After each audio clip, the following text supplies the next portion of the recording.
Okay.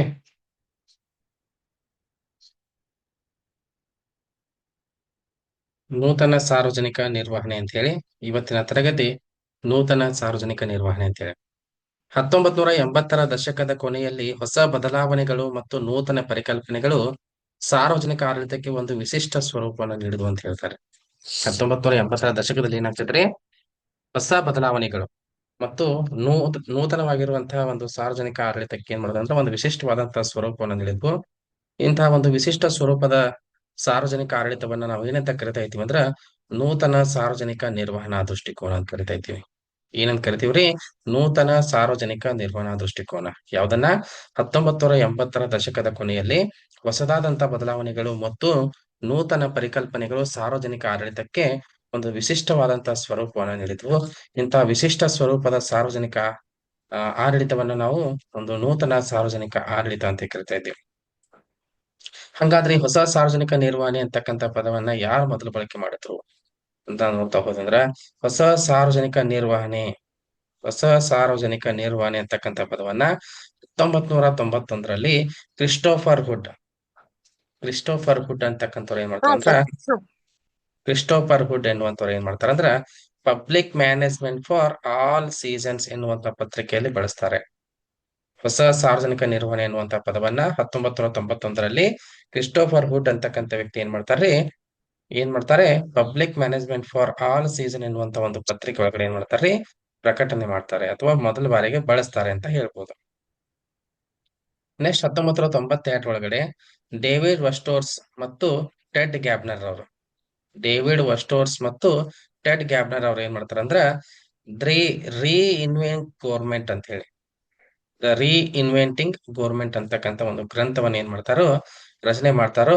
ಈ ಗ್ರಂಥ ಏನಾಗ್ತೈತೆ ಅಂದ್ರೆ ಹೊಸ ಸಾರ್ವಜನಿಕ ನಿರ್ವಹಣೆಗೆ ಒಂದು ಹೊಸದಾದ ದಿಕ್ಕನ್ನ ತೋರಿಸುತ್ತದೆ. 1992 ಡೇವಿಡ್ ವಸ್ಟೋರ್ಸ್ ಮತ್ತು ಟೆಡ್ ಗ್ಯಾಬ್ನರ್ ಅವರು ಏನ್ ಮಾಡ್ತಾರೆ ರೀ ಇನ್ವೆಂಟಿಂಗ್ ಗವರ್ಮೆಂಟ್ ಎನ್ನುವಂತ ಒಂದು ಗ್ರಂಥವನ್ನ ರಚಿಸ್ತಾರೆ. ಈ ಗ್ರಂಥ ಏನ್ ಮಾಡ್ತದೆ ಹೊಸ ಸಾರ್ವಜನಿಕ ನಿರ್ವಹಣೆಗೆ ಒಂದು ಹೊಸದಾದಂತ ದಿಕ್ಕನ್ನ ತೋರಿಸ್ಕೊಡ್ತು ಅಂತ ಹೇಳಿ ಹೇಳ್ಬೋದು. ಓಕೆ. ನೆಕ್ಸ್ಟ್, ಹೊಸ ಸಾರ್ವಜನಿಕ ನಿರ್ವಹಣೆಗೆ ಕಾಣಿಕೆ ಸಲ್ಲಿಸಿದ ಇತರ ವಿದ್ವಾಂಸರು ಯಾರ್ಯಾರು? ಹೊಸ ಸಾರ್ವಜನಿಕ ನಿರ್ವಹಣೆಗೆ ಕಾಣಿಕೆ ಸಲ್ಲಿಸಿದ ಇತರ ವಿದ್ವಾಂಸರು ಯಾರ್ಯಾರ್ದಕ್ಕೋಸ್ಕರ ಕೊಡುಗೆಯನ್ನು ಕೊಟ್ರು ಅಂದಾಗ ಗೆರಾಲ್ಡ್ ಕೇಡನ್ ಅಂತ ಹೇಳಿ. ಸ್ಕ್ರೀನ್ ಕಾಣಿಸ್ತದಲ್ರಿ?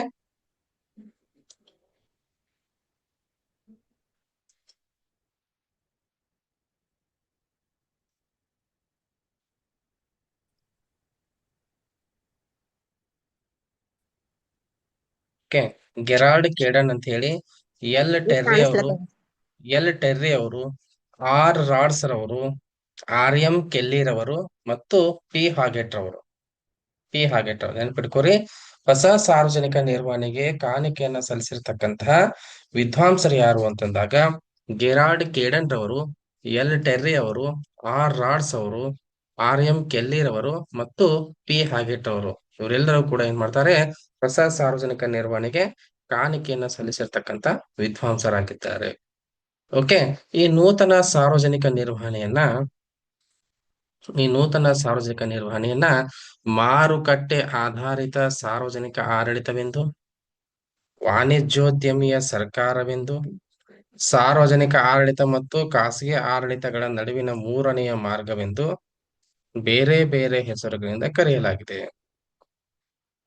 ನೂತನ ಸಾರ್ವಜನಿಕ ನಿರ್ವಹಣೆಯನ್ನ ಏನ್ ಮಾಡ್ತಾರ್ರಿ?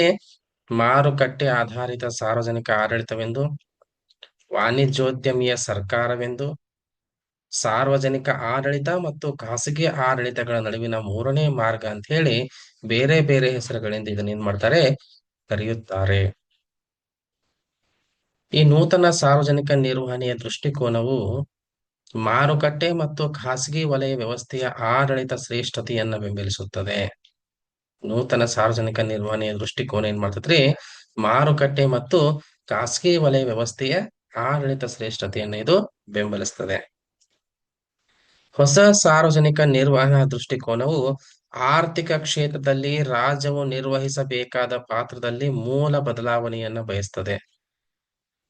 ಹೊಸ ಸಾರ್ವಜನಿಕ ನಿರ್ವಹಣಾ ದೃಷ್ಟಿಕೋನ ಆರ್ಥಿಕ ಕ್ಷೇತ್ರದೊಳಗಡೆ ರಾಜ ನಿರ್ವಹಿಸಬೇಕಾಗಿರುವಂತಹ ಪಾತ್ರದಲ್ಲಿ ಮೂಲ ಬದಲಾವಣೆಗಳನ್ನು ಏನ್ ಮಾಡ್ತದೆ, ಬಯಸ್ತದೆ. ಇಲ್ಲಿ ಸರ್ಕಾರವು ಕೆಲಸಗಾರನ ಪಾತ್ರದ ಬದಲಿಗೆ, ಸರ್ಕಾರವು ನೂತನ ಸಾರ್ವಜನಿಕ ದೃಷ್ಟಿಕೋನದೊಳಗಡೆ ಸರ್ಕಾರವು ಕೆಲಸಗಾರನ ಪಾತ್ರದ ಬದಲಿಗೆ ಸಾರ್ವಜನಿಕ ಸೌಲಭ್ಯಗಳ ವಿತರಕನ ಪಾತ್ರ ವಹಿಸಬೇಕು ಅಂತಕ್ಕಂಥದ್ದು ಏನಂದ್ರ ನೂತನ ಸಾರ್ವಜನಿಕ ನಿರ್ವಹಣೆಯ ಪ್ರತಿಪಾದನೆಯಾಗಿದೆ. ನೂತನ ಸಾರ್ವಜನಿಕ ನಿರ್ವಹಣೆ ಪ್ರತಿಪಾದನೆ ಏನು ಅಂದಾಗ ಸರ್ಕಾರ ಏನ್ ಮಾಡ್ಬೇಕ್ರಿ, ಕೆಲಸಗಾರನ ಪಾತ್ರದ ಬದಲಿಗೆ ಸಾರ್ವಜನಿಕ ಸೌಲಭ್ಯಗಳ ವಿತರಕನ ಪಾತ್ರ ವಹಿಸಬೇಕು, ವಿತರಕನ ಪಾತ್ರ ವಹಿಸ್ಬೇಕಂತಕ್ಕಂಥದ್ದು ನೂತನ ಸಾರ್ವಜನಿಕ ನಿರ್ವಹಣೆಯ ಒಂದು ಪ್ರತಿಪಾದನೆಯಾಗಿರುವಂತದ್ದು. ಓಕೆ, ನೆಕ್ಸ್ಟ್ ಹೊಸ ಸಾರ್ವಜನಿಕ ನಿರ್ವಹಣಾ ದೃಷ್ಟಿಕೋನ ಇದೆಯಲ್ಲ, ಹೊಸ ಸಾರ್ವಜನಿಕ ನಿರ್ವಹಣಾ ದೃಷ್ಟಿಕೋನವು ರಾಜ್ಯದ ಕಾರ್ಯಕ್ಷೇತ್ರವನ್ನ ಸೀಮಿತಗೊಳಿಸಲು ಪ್ರಯತ್ನಿಸುತ್ತದೆ. ಇದು ರಾಜ್ಯದ ಕಾರ್ಯಕ್ಷೇತ್ರವನ್ನ ಸೀಮಿತಗೊಳಿಸಲಿಕ್ಕೆ ಪ್ರಯತ್ನಿಸುತ್ತದೆ. ಯಾವ ಸರ್ಕಾರ ಅತ್ಯಂತ ಕಡಿಮೆ ಪ್ರಯತ್ನ ನಡೆಸುತ್ತದೆಯೋ, ಯಾವ ಸರ್ಕಾರ ಅತ್ಯಂತ ಕಡಿಮೆ ಪ್ರಯತ್ನ ನಡೆಸುತ್ತದೆಯೋ ಅದೇ ಏನಾಗೈತ್ರಿ, ಅತ್ಯುತ್ತಮ ಸರ್ಕಾರವಾಗಿದೆ. ಯಾವ ಸರ್ಕಾರ ಅತ್ಯಂತ ಕಡಿಮೆ ಪ್ರಯತ್ನ ನಡೆಸುತ್ತದೆಯೋ ಅದೇ ಅತ್ಯುತ್ತಮ ಸರ್ಕಾರವಾಗಿದೆ ಅಂತ ಹೇಳಿ ಹೇಳ್ತಾರೆ. ಓಕೆ, ನೆಕ್ಸ್ಟ್ ನೂತನ ಸಾರ್ವಜನಿಕ ನಿರ್ವಹಣೆಯು ರಾಜ್ಯಕ್ಕಿಂತಲೂ ನೂತನ ಸಾರ್ವಜನಿಕ ನಿರ್ವಹಣೆಯು ರಾಜ್ಯಕ್ಕಿಂತಲೂ ಮಾರುಕಟ್ಟೆ ವ್ಯವಸ್ಥೆಯು ಶ್ರೇಷ್ಠವಾದದ್ದು. ಇದೇನ್ ಹೇಳ್ತದ್ರಿ, ನೂತನ ಸಾರ್ವಜನಿಕ ನಿರ್ವಹಣೆ ರಾಜ್ಯಕ್ಕಿಂತಲೂ ಸ್ಟೇಟ್ಗಿಂತಲೂ ಏನೈತ್ರಿ, ಮಾರ್ಕೆಟ್ ವ್ಯವಸ್ಥೆ ಶ್ರೇಷ್ಠವಾದದ್ದು ಅಂತ ತಿಳಿಸ್ತದ್ರಿ. ಆಡಳಿತಶಾಹಿ ವ್ಯವಸ್ಥೆಯ ಬದಲಾಗಿ, ಆಡಳಿತಶಾಹಿ ವ್ಯವಸ್ಥೆಯ ಬದಲಾಗಿ ಮಾರುಕಟ್ಟೆಯನ್ನು ಪ್ರತಿಪಾದಿಸುತ್ತದೆ, ಮಾರುಕಟ್ಟೆಯನ್ನು ಪ್ರತಿಪಾದಿಸುತ್ತದೆ. ಹೊಸ ಸಾರ್ವಜನಿಕ ನಿರ್ವಹಣೆಯು ಮ್ಯಾಕ್ಸ್ ವೆಬರ್ನ ತತ್ವಗಳನ್ನ ಆಧರಿಸಿದ ಸಾಂಪ್ರದಾಯಿಕ ಆಡಳಿತವನ್ನ ತಿರಸ್ಕರಿಸುತ್ತದೆ. ಹೊಸ ಸಾರ್ವಜನಿಕ ನಿರ್ವಹಣೆಯು ಮ್ಯಾಕ್ಸ್ ವೆಬರ್ನ ತತ್ವಗಳನ್ನ ಆಧರಿಸಿದ ಸಾಂಪ್ರದಾಯಿಕ ಆಡಳಿತವನ್ನ ಏನ್ ಮಾಡ್ತೈತಿ, ಇದು ತಿರಸ್ಕರಿಸುತ್ತದೆ ಮತ್ತು ನೌಕರಶಾಹಿಯನ್ನ ವಿರೋಧಿಸುತ್ತದೆ.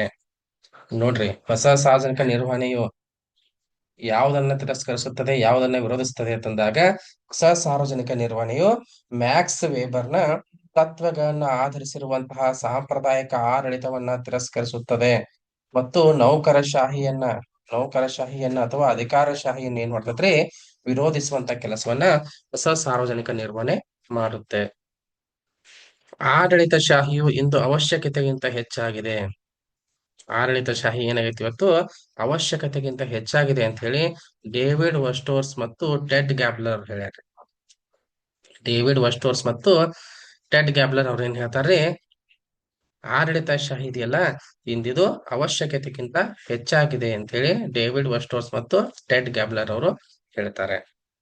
ನೆಕ್ಸ್ಟ್ ವಿನ್ಸೆಂಟ್ ಅಸ್ಟ್ರೋಮ್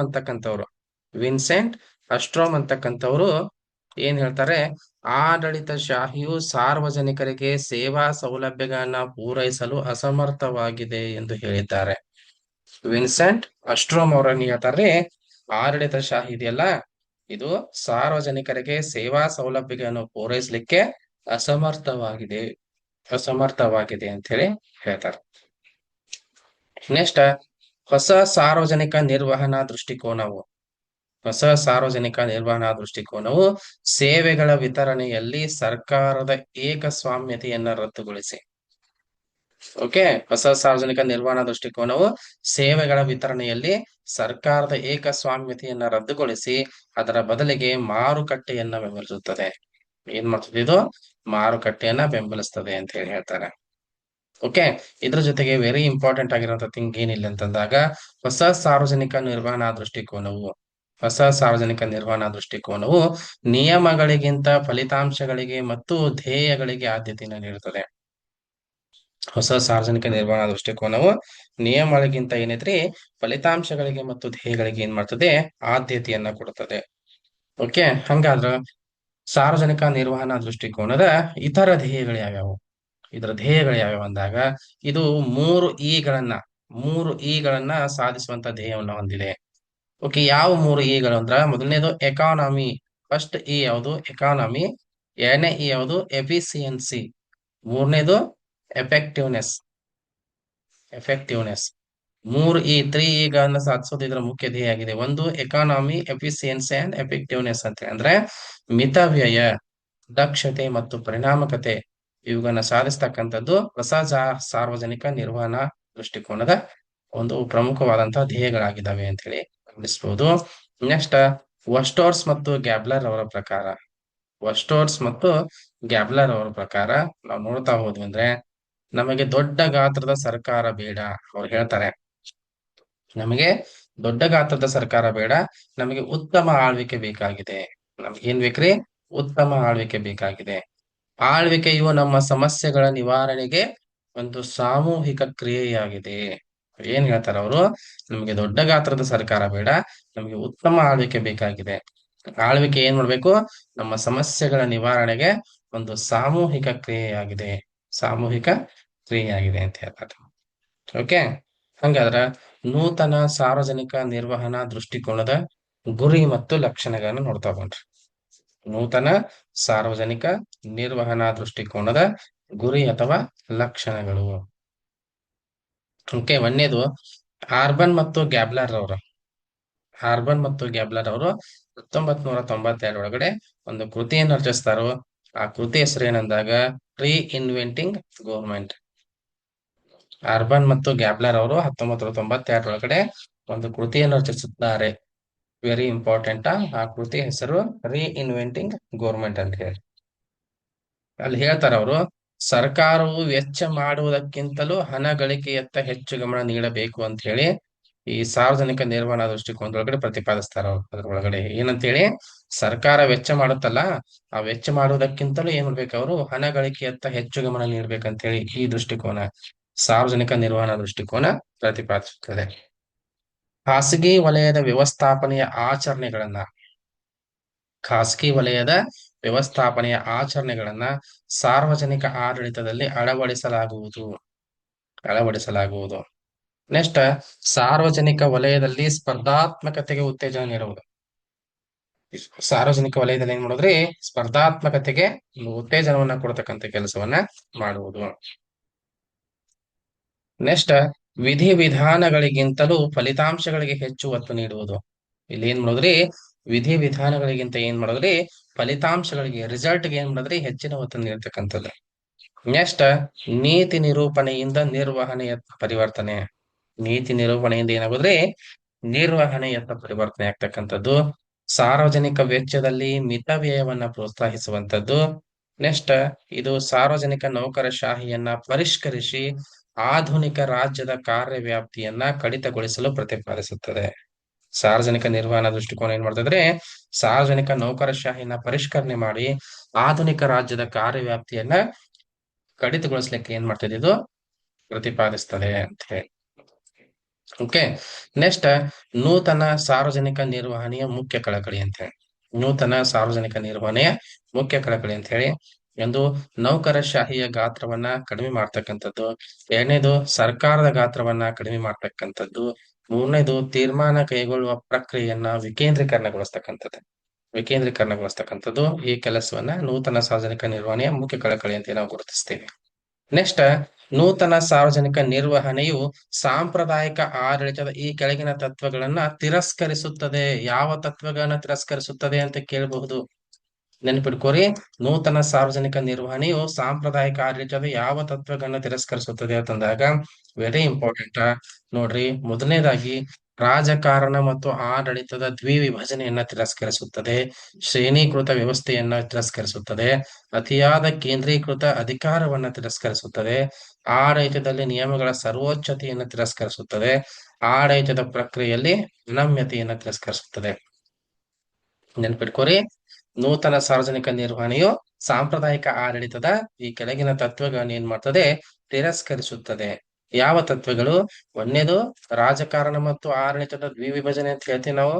ಎರಡನೇದಾಗು ಶ್ರೇಣಿ ವ್ಯವಸ್ಥೆ ಅಂತ ಹೇಳ್ತೀವಿ. ಮೂರನೇದಾಗಿ ಅತಿಯಾದ ಕೇಂದ್ರೀಕೃತ ಅಧಿಕಾರ ಅಂತ ಹೇಳ್ತೀವಿ.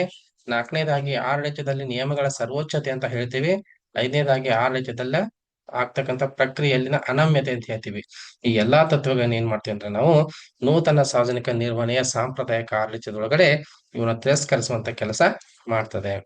ಹಂಗಾದ್ರೆ ವೆರಿ ಇಂಪಾರ್ಟೆಂಟ್. ನೆಕ್ಸ್ಟ್ ಹೋಗ್ತಕ್ಕಂಥ ನಾವು ಮೂವ್ ಆನ್ ಆಗ್ತಕ್ಕಂಥದ್ದು ಯಾವ್ದು ಅಂದಾಗ ಸಾರ್ವಜನಿಕ ಆಯ್ಕೆ ವಿಧಾನ, ಪಬ್ಲಿಕ್ ಚಾಯ್ಸ್ ಅಪ್ರೋಚ್ ಅಂತ ಕರಿತೀವಿ ಇದನ್ನು. ಸಾರ್ವಜನಿಕ ಆಯ್ಕೆ ವಿಧಾನ ಅಂತ ಹೇಳಿ, ಅಥವಾ ಸಾರ್ವಜನಿಕ ಆಯ್ಕೆ ದೃಷ್ಟಿಕೋನ ಅಂತ ಹೇಳಿ. ಈ ಸಾರ್ವಜನಿಕ ಆಯ್ಕೆ ವಿಧಾನ ಹಾಗೂ ನೂತನ ಸಾರ್ವಜನಿಕ ಆಡಳಿತ ಎರಡೂ ಕೂಡ ಏನಾಗ್ತವೆ ಅಂದ್ರ 1960ರ ದಶಕದಲ್ಲಿ ಸಾರ್ವಜನಿಕ ಆಡಳಿತದಲ್ಲಿ ಹುಟ್ಟಿಕೊಂಡ ಪರಿಕಲ್ಪನೆಗಳಾಗಿದ್ದಾವೆ ಅಂತ ಹೇಳಿ. ಏನ್ರಿ? ಸಾರ್ವಜನಿಕ ಆಯ್ಕೆ ವಿಧಾನ ಮತ್ತು ನೂತನ ಸಾರ್ವಜನಿಕ ಆಡಳಿತಗಳು ಎರಡೂ ಕೂಡ ಏನಂದ್ರ 1960ರ ದಶಕದೊಳಗಡೆ ಸಾರ್ವಜನಿಕ ಆಡಳಿತದಲ್ಲಿ ಹುಟ್ಟಿಕೊಂಡಿರ್ತಕ್ಕಂಥ ಪರಿಕಲ್ಪನೆಗಳಾಗಿದ್ದಾವೆ. ಹಂಗಾದ್ರ ಸಾರ್ವಜನಿಕ ಆಯ್ಕೆ ವಿಧಾನದ ಮುಖ್ಯ ಪ್ರತಿಪಾದಕರು ಯಾರು?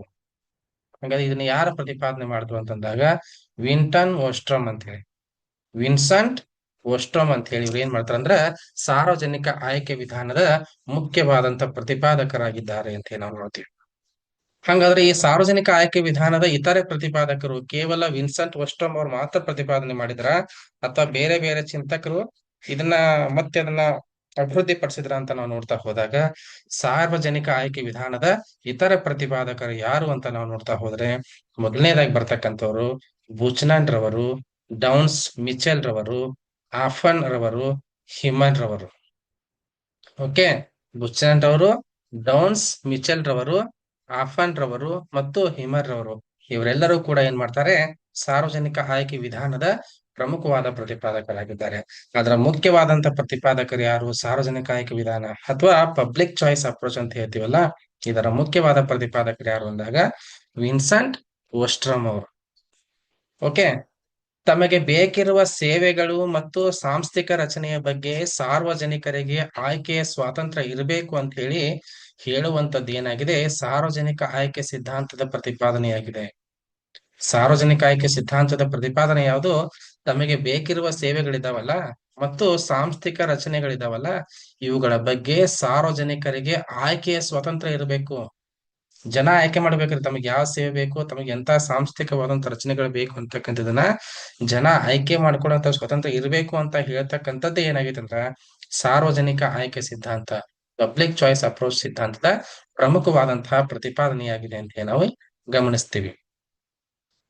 ಸಾರ್ವಜನಿಕ ಆಯ್ಕೆ ದೃಷ್ಟಿಕೋನದ ಪ್ರಕಾರ ಆಡಳಿತಶಾಹಿಯು ಆರ್ಥಿಕಾಭಿವೃದ್ಧಿಗೆ ಸೂಕ್ತ ಸಾಧನವಲ್ಲ. ನೋಡ್ರಿ, ಸಾರ್ವಜನಿಕ ಆಯ್ಕೆ ದೃಷ್ಟಿಕೋನದ ಪ್ರಕಾರ ಆಡಳಿತಶಾಹಿ ಅಥವಾ ನೌಕರಶಾಹಿ ಇದೆಯಲ್ಲ ಇದು ಆರ್ಥಿಕ ಅಭಿವೃದ್ಧಿಗೆ ಒಂದು ಸೂಕ್ತವಾದಂತ ಸಾಧನವಲ್ಲ.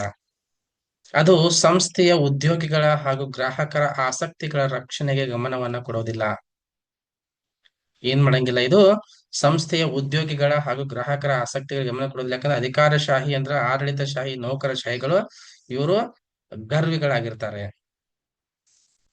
ನೆಕ್ಸ್ಟ್, ಸಾರ್ವಜನಿಕ ಆಯ್ಕೆ ವಿಧಾನವು ಪ್ರಜಾಸತ್ತಾತ್ಮಕ ಆಡಳಿತವಾಗಿದ್ದು ಜನರಿಗೆ ಬೇಕಾಗುವುದನ್ನ ಪೂರೈಸುವುದೇ ಆಗಿದೆ. ನೋಡ್ರಿ, ಪಬ್ಲಿಕ್ ಚಾಯ್ಸ್ ಅಪ್ರೋಚ್ ಸಾರ್ವಜನಿಕ ಆಯ್ಕೆ ವಿಧಾನ ಈ ಹೆಸರೇ ಹೇಳುವಂಗೆ ಇದೇನಾಗಿರ್ತೈತೆ ಅಂದ್ರ ಒಂದು ಪ್ರಜಾಸತ್ತಾತ್ಮಕ ಆಡಳಿತ ವಿಧಾನವಾಗಿದೆ. ಹೆಂಗ್ ಪ್ರಜಾಸತ್ತಾತ್ಮಕ ಆಡಳಿತ ವಿಧಾನ ಆಗಿದೆ ಅಂತ ಹೇಳಿದ್ರೆ ಜನ ತಮಗೆ ಏನ್ ಬೇಕಲ್ಲ ಅದನ್ನ ಕೇಳ್ತಾರೆ, ಜನರಿಗೆ ಬೇಕಾಗಿರುವುದನ್ನ ಪೂರೈಸ್ತಕ್ಕಂಥದ್ದು ಏನಾಗಿತ್ತು ಅಂದ್ರ ಸಾರ್ವಜನಿಕ ಆಯ್ಕೆ ವಿಧಾನ ಅಂತ ಹೇಳಿ ನಾವು ಗಮನಿಸ್ತೀವಿ. ಇದು ಮತ್ತೆ ಏನ್ ಮಾಡ್ತದೆ? ವ್ಯಕ್ತಿಗಳ ಸ್ವಾತಂತ್ರ್ಯಕ್ಕೆ ಹೆಚ್ಚು ಒತ್ತನ್ನ ಕೊಡ್ತದೆ. ಸಾರ್ವಜನಿಕ ಆಯ್ಕೆ ದೃಷ್ಟಿಕೋನ ಏನ್ ಮಾಡ್ತದೆ?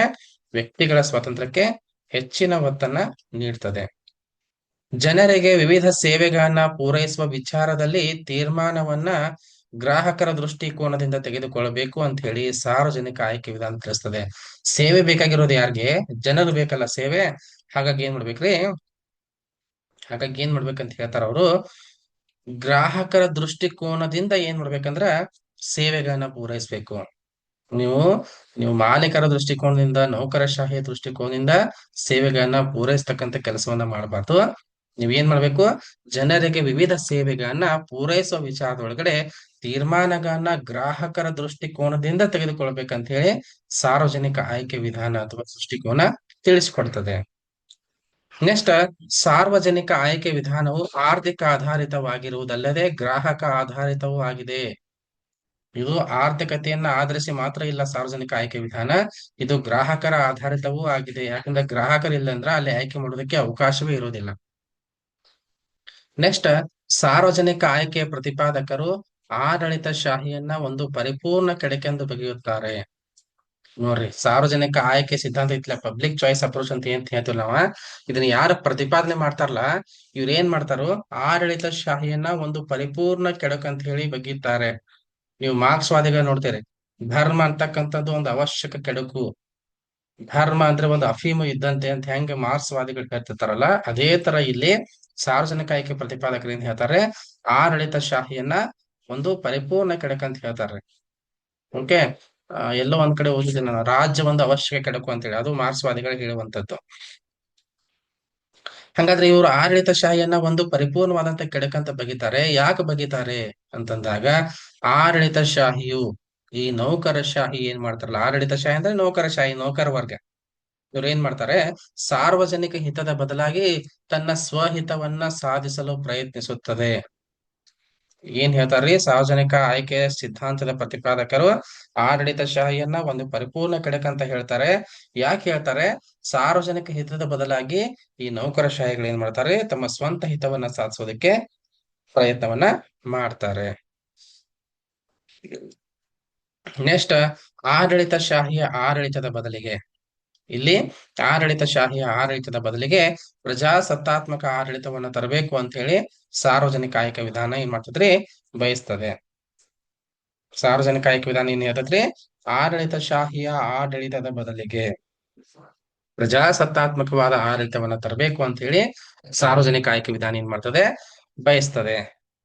ನೆಕ್ಸ್ಟ್, ಓಸ್ಟ್ರಾಮ್ ರವ್ರು ಹೇಳ್ತಾರೆ, ಓಸ್ಟ್ರಾಮ್ ಅವ್ರು ಹೇಳ್ತಾರೆ, ಆಡಳಿತಶಾಹಿ ರಹಿತ ಆಡಳಿತಾತ್ಮಕ ಘಟಕಗಳ ಸ್ಥಾಪನೆಯಾಗಬೇಕು ಹೇಳ್ತಾರೆ.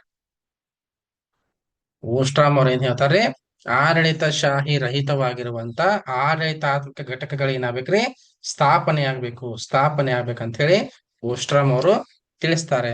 ಅದ್ರ ಜೊತೆಗೆ ಅದ್ರ ಜೊತೆಗೆ ಏನಾಗ್ಬೇಕು, ಚಿಕ್ಕ ಪ್ರಜಾಸತ್ತಾತ್ಮಕ ಸಂಸ್ಥೆಗಳು ಉತ್ತಮ ಅಂತ ಹೇಳಿ ಅವ್ರು ಅಭಿಪ್ರಾಯ ಪಡ್ತಾರೆ. ಚಿಕ್ಕ ಚಿಕ್ಕ ಪ್ರಜಾಸತ್ತಾತ್ಮಕ ಸಂಸ್ಥೆಗಳೇನಂತವ್ರಿ, ಇವು ಉತ್ತಮ ಅಂತ ಹೇಳಿ ಅವರು ತಮ್ಮ ಅಭಿಪ್ರಾಯವನ್ನ ಓಸ್ಟ್ರಾಮ್ ಅವರು ವ್ಯಕ್ತಪಡಿಸ್ತಾರೆ. ಆಡಳಿತದಲ್ಲಿ ಜನತೆ ಪಾಲ್ಗೊಳ್ಳುವುದು, ನಿರ್ಣಯ ಕೈಗೊಳ್ಳುವುದು, ಅಧಿಕಾರ ವಿಕೇಂದ್ರೀಕರಣ ಮುಂತಾದವುಗಳನ್ನ ಅವರು ಪ್ರತಿಪಾದಿಸ್ತಾರೆ. ಓಸ್ಟ್ರಾಮ್ ಅವ್ರು ಏನ್ ಹೇಳ್ತಾರ್ರಿ, ಆಡಳಿತದಲ್ಲಿ ಜನತೆ ಪಾಲ್ಗೊಳ್ತಕ್ಕಂಥದ್ರ ಬಗ್ಗೆ, ನಿರ್ಣಯ ಕೈಗೊಳ್ಳೋದ್ರ ಬಗ್ಗೆ ಅಂದ್ರೆ ಡಿಸಿಷನ್ ಮೇಕಿಂಗ್ ಬಗ್ಗೆ, ಅಧಿಕಾರ ವಿಕೇಂದ್ರೀಕರಣದ ಬಗ್ಗೆ, ಇಂತ ಹಲವಾರು ಅಂಶಗಳ ಬಗ್ಗೆ ಏನ್ ಮಾಡ್ತಾರಂದ್ರ ತಮ್ಮದೇ ಆಗಿರ್ತಕ್ಕಂಥ ವಿಚಾರಗಳನ್ನ ಅವರು ಪ್ರತಿಪಾದಿಸ್ತಾರೆ. ಹಂಗಾದ್ರ ಸಾರ್ವಜನಿಕ ಆಯ್ಕೆ ವಿಧಾನದಲ್ಲಿ ಪ್ರಮುಖವಾದಂತ ಮುಖ್ಯಾಂಶಗಳು ಯಾವ್ಯಾವ ಅದಾವ್ರಿ? ಏನು ಪ್ರಮುಖ ಮುಖ್ಯಾಂಶ ನೋಡ್ತಾ ಹೋದಾಗ, ಸಾರ್ವಜನಿಕ ಆಯ್ಕೆ ವಿಧಾನವು ಶ್ರೇಣಾತ್ಮಕ ವ್ಯವಸ್ಥೆ ಹಾಗೂ ಆಡಳಿತಶಾಹಿ ವ್ಯವಸ್ಥೆಯನ್ನ ವಿರೋಧಿಸುತ್ತದೆ.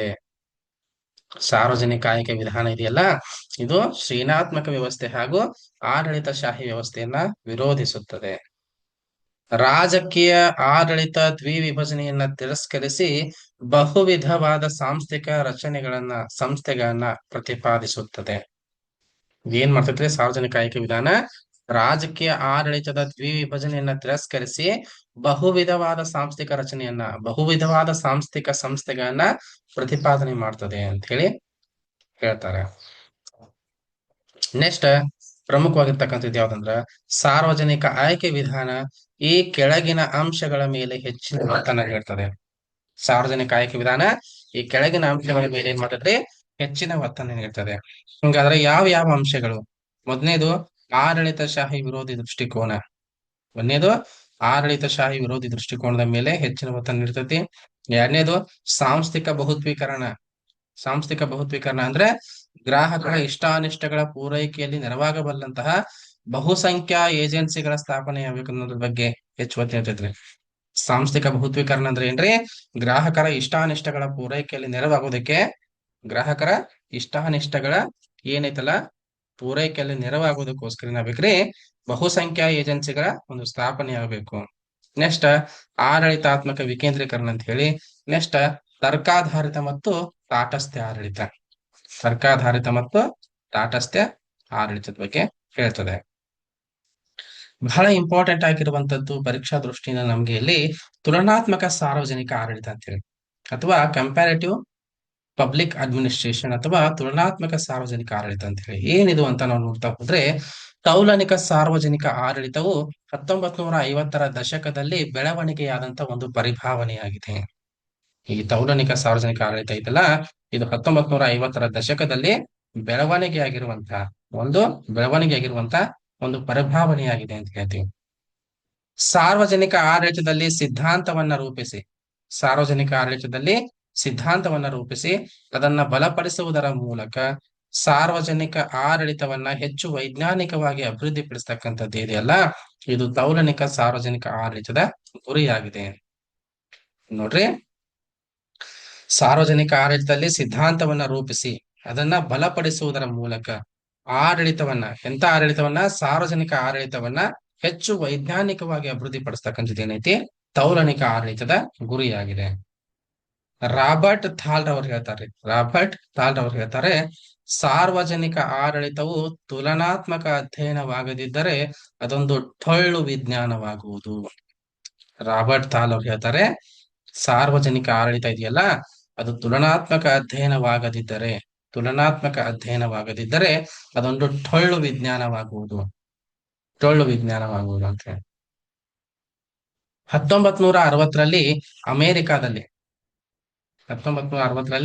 ಅಮೆರಿಕಾದಲ್ಲಿ ಫ್ರೆಡರಿಕ್ ರಿಗ್ಸ್ ಅವರ ಅಧ್ಯಕ್ಷತೆಯಲ್ಲಿ ತೌಲನಿಕ ಆಡಳಿತ ಸಮೂಹ ಎಂಬ ಒಂದು ಸಂಸ್ಥೆ ಸ್ಥಾಪನೆ ಆಗ್ತದೆ. ನೆನಪಿಟ್ಕೋರಿ, ಈ ವರ್ಷ ಬಹಳ ಇಂಪಾರ್ಟೆಂಟ್ ಇದು. ತೌಲನಿಕ ಆಡಳಿತ ಸಂಸ್ಥೆ ಸ್ಥಾಪನೆಯಾದ ವರ್ಷ ಇಂಪಾರ್ಟೆಂಟ್. 1960ರಲ್ಲಿ ಅಮೆರಿಕಾದಲ್ಲಿ ಫ್ರೆಡರಿಕ್ ರಿಗ್ಸ್ ಅವರ ಅಧ್ಯಕ್ಷತೆ ಒಳಗಡೆ ಒಂದು ತೌಲನಿಕ ಆಡಳಿತ ಸಮೂಹ ಅಂತಕ್ಕಂಥ ಒಂದು ಸಂಸ್ಥೆ ಸ್ಥಾಪನೆ ಆಗ್ತದೆ.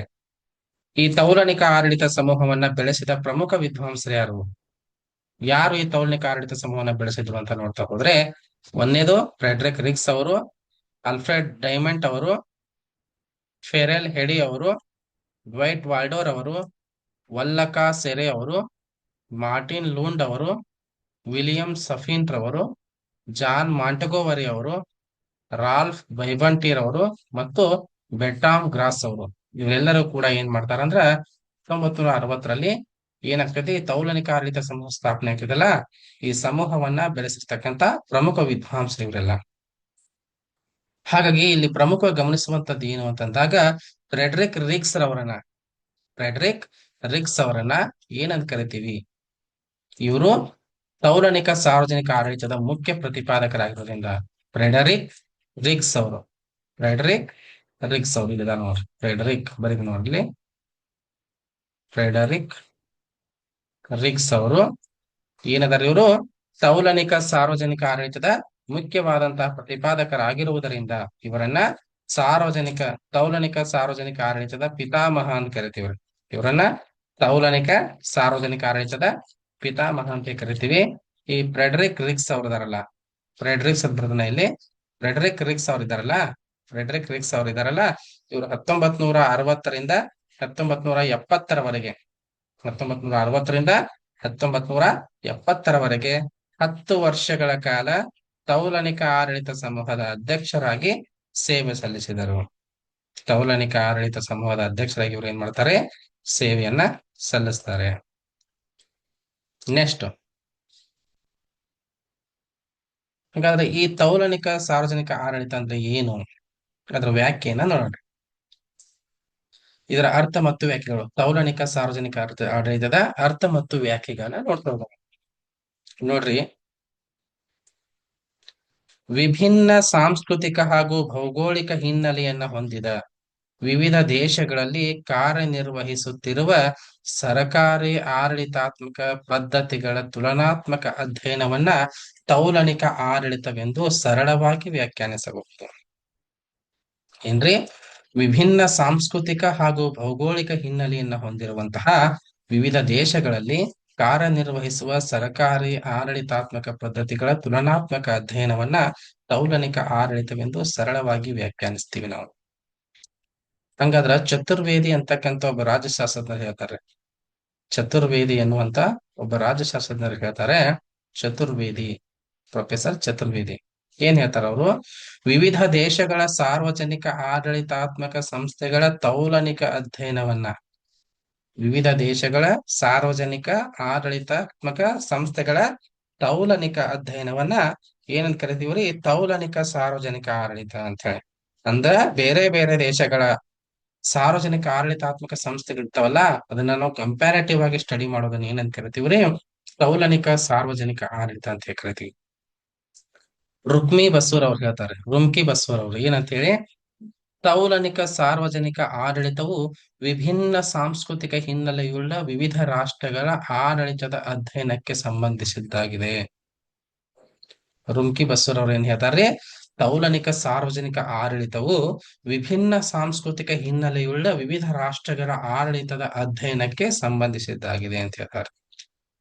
ನೆಕ್ಸ್ಟ್ ಫೆರೆಲ್ ಹೆಡಿರ್ ಅವ್ರು ಹೇಳ್ತಾರೆ. ಫೆರೆಲ್ ಹೆಡಿ ಅವ್ರು ಹೇಳ್ತಾರೆ 1960ರ